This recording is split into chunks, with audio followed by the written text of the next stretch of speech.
Kembali lagi pemirsa bersama kami di Bincang hari ini. Tak terasa sudah 2 segmen kita ngobrol-ngobrol nih Bu ya. Bersama Bu Ii dan merupakan pengamat politik, kita berbicara mengenai Airin versus Andra. Siapa yang bakal menang di Banten. Nah tapi ini di segmen ini nih Bu ya, biasanya kita penutup. Tapi sebelum penutup masih ada pertanyaan yang lain. Siap. Dan tentunya kalau tadi kita udah membahas mengenai bagaimana nih 2 paslon gitu kan ya, calon gubernur Banten. Bu Airin dan juga Pak Andra. Namun sekarang kita bahasnya Banten, Bu. Ngomong-ngomong tentang Banten, tadi juga sempat di-spill sama Ibu sebelumnya terkait apa sih hal yang memang penting untuk diperhatikan di Banten. Lalu kita berbicara terkait dengan tantangan. Tantangan apa sih Bu yang dihadapi oleh Banten? Dan ini juga akan dihadapi oleh pemimpin Banten. Ke depan sebetulnya Banten itu kan memiliki bonus demografi yang penduduknya berusia produktif. Sangat besar sekali, dan itu menjadi peluang Banten secara khusus untuk menyongsong Indonesia Emas tahun 2045 nanti. Artinya SDM, kesejahteraan itu menjadi suatu poin terpenting, tantangan yang akan menjadi tantangan kita bersama di Provinsi Banten. Nanti yang saya katakan tadi, kesejahteraan, ekonomi, kemudian lapangan pekerjaan itu menjadi poin terpenting pada paslon-paslon tadi untuk mewujudkan tantangan-tantangan itu. Apakah tantangan itu berat? Tentu berat. Tapi kemudian kita bisa bersama-sama untuk memberikan learning by doing. Learning by doing itu kita akan sama-sama belajar dari sehari-hari, kemudian kita tingkatkan kembali karena setiap tantangan tentu mempunyai fase-fase yang berbeda, dan fase-fase itu tentunya harus bisa dipecahkan bersama-sama oleh paslon-paslon yang akan datang. Jadi memang kalau bicara tantangannya tentu banyak. Tadi tidak sangat-sangat betul-betul. Jadi tidak kemudian langsung ada pemenang paslon, kemudian dia dilantik, itu kemudian selesai, nggak seperti itu. PR-nya masih banyak banget. Iya, betul. PR-nya masih banget sekali. Juga namanya kehidupan pasti selalu ada persoalan. Betul. Banyak sekali PR-nya. Itu pun memang dengan Banten dan ada tantangan juga kan merupakan salah satu tugas kita semua.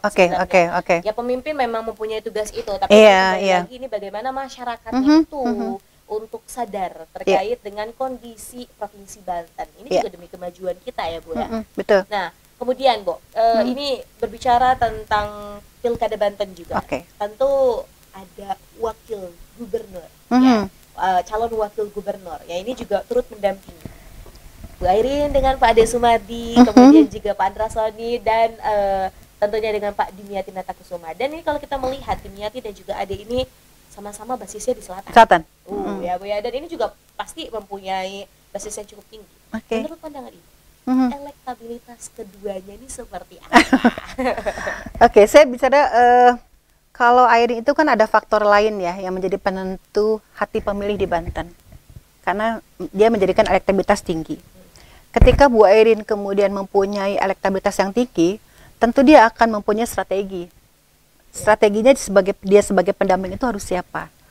Mesin-mesin partai tentu sudah membuat beberapa mata, atau kemudian dia memilih beberapa wakil-wakil yang bisa mendampingi Bu Airin. Nah kemudian mungkin dipilih Pak Ade, yang Pak Ade itu juga merupakan salah satu pemimpin yang dulu di selatan, di Pandeglang, yang mempunyai beberapa pengaruh tentunya kepada masyarakat. Kemudian dipilihnya Pak Andra dengan Pak Dimyati, itu juga mungkin dengan pemikiran tersendiri. Pak Dimyati harus sebut sekarang, istilahnya sekarang bukan Pak Dimyati, Om Dim. Nah, jadi Opa. itu sah-sah saja sebetulnya ya, karena dalam dunia politik apapun bisa terjadi kan. Iya. Jadi ketika dia menggunakan istilah Opa atau Om Dim, itu juga mungkin merupakan bagian dia untuk meningkatkan elektabilitas di hati pemilih masyarakat Banten.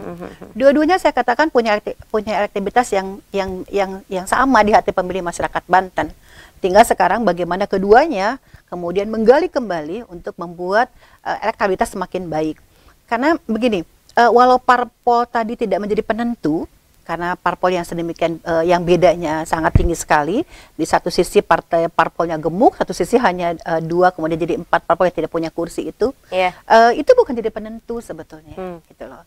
Walaupun itu menjadi persyarat untuk menjadi maju sebagai paspor. Tetapi bagaimana keduanya ini loh bisa menarik hati pemilih masyarakat Banten, gitu loh. Nah, memilih masyarakat Banten itu dengan berbagai macam versi. ada versi Gen Z tadi, ada versi misalnya senioritas misalnya milenial, atau misalnya versi fanatik saya katakan. Versi fanatik itu bisa misalnya versi perempuan itu kan versinya fanatik betul. Dia kalau sudah milih misalnya, pokoknya saya pegang ini saja, demikian fanatiknya. Atau kemudian komunitas-komunitas yang mereka punya fanatik betul dengan satu partai. Jadi komunitas itu mereka memang memilih satu partai itu karena partai ini sudah saya pegang, punya track record yang sangat bagus sekali. Apapun yang dipilih partai itu pokoknya saya sudah oke. Nah itu kan ada beberapa hal yang bisa meningkatkan elektabilitas dan meningkatkan lumbung-lumbung suara nantinya. Gitu. Jadi bukan hanya sekedar elektabilitas saja, walaupun tadi saya katakan Bu Ayrin punya elektabilitas yang sangat tinggi sekali dan punya faktor yang lain yang menjadi penentu tadi karena sudah ada di hati pemilih pada masyarakat Banten gitu. Namun saya katakan sekali lagi di masyarakat Banten itu punya beberapa tipe-tipe pemilih dan tipe-tipe pemilih itu ada di masyarakat kita. Saya katakan tadi ada fanatik pemilih, kemudian ada komunitas-komunitas. Nah, kemudian ada yang memang memilih kepada satu partainya saja misalnya whatever and ever apapun itu partainya saya pilih itu. Nah, itu yang akan menjadi menjadi tugas bersama-sama nanti mesin partai untuk membuat beberapa proker strategi untuk memilih hati masyarakat Banten begitu. Jadi memang kalau kita lihat juga dari track record entah itu Ades Mardini dan juga Dimyati juga punya rekam jejak yang bagus. Rekam jejak yang bagus. Ini juga merupakan mantan pemimpin. Betul, mantan pemimpin. Kalau Ades Mardini basisnya di Lebak. Kalau Dimyati ini ya memang di Pandeglang. Di Pandeglang, betul. Dua-duanya ya memang punya rekam jejak yang mumpuni. Betul. Melengkapi ya Bu ya. Melengkapi calon gubernur Banten. Ini kita akan melihat lah ya dinamikanya nanti akan seperti apa. Dan tadi juga kita perlu diingat bahwa politik itu dinamis. Dan bisa terjadi apapun. Betul, di dalam politik. Iya. Pokoknya tadi ya Bu ya banyak yang ini. Makanya tadi kalau semisal ibaratnya tokoh politiknya mah oke-oke aja nih Bu ya. Betul. Yang sebelumnya memang awalnya lawan akhirnya menjadi kawan. Sedangkan yang di bawahnya di grassroots ini biasanya kayak aduh masih dendam kesumat nih. Oke. Baik. Nah Bu, sebelum closing statement bisa mungkin Ibu sampaikan terkait dengan hal yang dibutuhkan Banten. Jadi saya katakan ya tahun 2000 ketika Provinsi Banten menjadi sebuah provinsi, harapan itu kan besar sekali. Di Banten dengan 8 kabupaten kota yang tersebar dari daerah Tangerang Raya, kemudian masuk ke daerah industri, masuk ke pesisir. Kalau kita jalan-jalan ke Banten itu kan indah betul, pesisir pantai yang sangat indah, semuanya mempunyai daya tarik dan bisa meningkatkan apbd kita. Nah, namun sebetulnya itu tadi kita punya PR yang sangat besar sekali dan PR itu harus menjadi tantangan yang harus segera dituntaskan oleh pimpinan atau gubernur Banten yang akan datang. Tentang bagaimana kesejahteraan, bagaimana itu tentang ekonomi, bagaimana itu tentang lapangan pekerjaan yang menjadi harusnya bisa menjadi jualan lah para kontestan ya. Mereka kan sedang berjualan. Tetapi kita lihat pilkada ini bukan hanya hasilnya saja, tapi kita juga bisa melihat prosesnya. Bagaimana kemudian hasil juga prosesnya menuju suatu pendidikan politik yang baik kepada masyarakat. Sehingga hasilnya kita akan bisa lihat, oh ternyata dari beberapa strategi, dari beberapa proker yang para calon gubernur sampaikan, mereka misalnya bisa meningkatkan kesejahteraan, bisa meningkatkan tingkat ekonomi, kemudian juga lapangan pekerjaan juga terpenuhi, sehingga Banten menjadi itu tadi, dalam bahasa saya Balad Thayyiban Warabun Ghaffur itu tercipta, dan ini yang diharapkan oleh semuanya, oleh semua masyarakat Banten. Ini makanya ibaratnya atau awalnya dengan pemilihan pemimpin yang baik. Betul. Dan tentunya ini juga akan bisa merealisasikan mimpi-mimpi dan harapan dari masyarakat. Betul ya. Nah, Bu, udah 3 segmen kita ngobrol.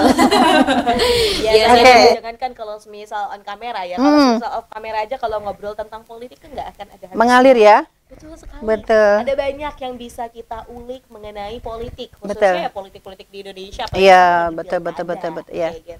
Tapi kita harus menutup perjumpaan kita. Nggak terasa ya. Tapi nanti ada closing statement dulu yang Ibu bisa sampaikan nih kepada pemirsa setia Sultan TV mengenai tema kita hari ini, Ayrin versus Andra, siapa yang menang di Banten? Silakan Ibu. Oke, baik. Pilkada merupakan pesta demokrasi. Artinya mari kita manfaatkan momen ini, kita bisa menjadi bagian dari pemilu ini, kita bisa menjadi bagian daripada pesta demokrasi, dan tanggal 27 November nanti menentukan Banten 5 tahun ke depan. Untuk bisa menjadi Banten tercipta ini, mari kita gunakan hak suara kita, siapapun itu, baik calonnya Bu Airin maupun Pak Andra, dua-duanya merupakan putra terbaik Banten. Suksesnya pilkada besok merupakan hasil kita bersama. Mari kita ciptakan pilkada yang free and fair, kita dukung putra-putri terbaik Banten untuk Banten tercinta. Karenanya jangan sampai 27 November Anda tidak menggunakan hak suara Anda, sama-sama ikut berpartisipasi politik. Mari sama-sama mengawal apa yang sudah mereka janjikan kepada masyarakat Banten, dan kita akan sama-sama memberikan dukungan kepada putra-putri Banten yang terbaik. Itu saja. Baik, wah ini bijak sekali untuk closing statementnya ya Bu ya. Oke. Terima kasih. Sama-sama Mbak Anda. Semoga di tema yang lain Ibu bisa datang lagi, kita ngobrol-ngobrol. Dengan senang hati. Sehat selalu Ibu. Sama-sama Mbak Rida. Oke. Tutup nih ya Bu ya. Pemirsa setia Sultan TV dimanapun Anda berada. Demikian perbincangan kita hari ini bersama Dr. Iin Ratno Sumirat SHM Hum yang merupakan pengamat politik, berbicara mengenai pilkada di Banten. Semoga apa yang kita perbincangkan hari ini dapat bermanfaat dan juga berkelanjutan. Amin. Saya, Raudlah Rida, dan segenap kru yang bertugas pada hari ini mengucapkan terima kasih, pamit undur diri. Sampai jumpa. Wassalamualaikum warahmatullahi wabarakatuh. Waalaikumsalam.